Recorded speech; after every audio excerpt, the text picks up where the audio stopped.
much better. What do you think? What does mastery give players? No, not confidence. Good try. It does give you confidence. It does give you courage. That's not the word I'm looking for. It does give you character. What'd you say? I didn't hear it back. Comfort? No. Control. Thank you, Dave. It gives you a feeling of control. When you're in control of something, your anxiety level is going to go down, and your confidence is going to go up. So when you're out there and you're playing, and you're finding yourself getting frantic and nervous and competing, and you're not feeling confident, think about what you can control.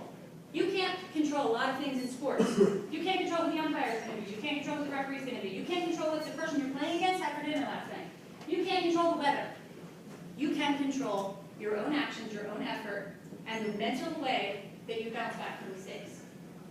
And that was research from Albert Bandura from Stanford. All right, now let's talk about effort first. Okay, effort becoming a habit. Do you have that habit in place to give 100% effort all the time? I want you to think about this. Who's the most naturally talented athlete that you know? Let's think about pro or college. Okay, call out. Who do you think? LeBron James. LeBron. LeBron. Everybody LeBron? Yeah. I'm feeling gold. Okay. I have a quick little story. I went to school at St. Joe's. I was an elementary ed teacher, so I did my student teaching my senior year in Lower Merion School District, which is very close by. I taught in 6th grade at Valley Kingwood Middle School, and while I was there, I was like the goody two-shoes teacher because I had to get there like 6 a.m. before everybody else came in because I had no other life. And I would show up at 6 a.m. The only person that would let me in was the custodian, and he would let me in through the gym door. Every day at 6 a.m. This is starting in September. The gym was open, and there was a kid in there playing basketball. September, 6 a.m. in the dark.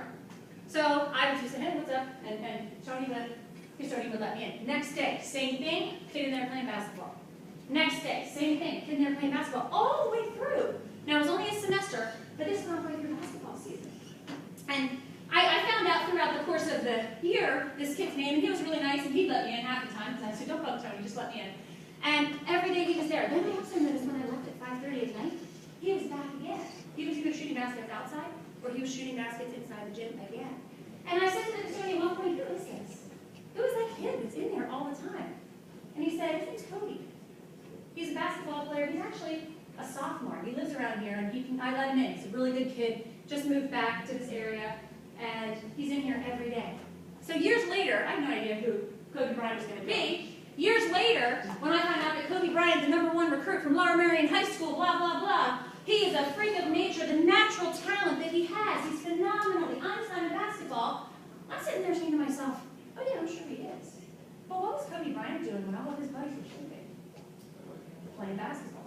And anybody that's ever played basketball on a court with Kobe Bryant, they've all said he's the first one to the court, he's the last one to leave, and he pushes them harder than anyone. So, when you think about natural talent, this is another quote from Chris Mullen that I love.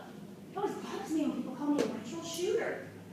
I spent many years in the gym working really hard to be a natural shooter. These players are the ones who give the best effort, and it's disguised as natural ability. So here's Dr. Carol Dweck. She's got a PhD from Columbia, Harvard, and Stanford, and she's going to tell you some secrets about becoming #1. Recently, I spoke to the elite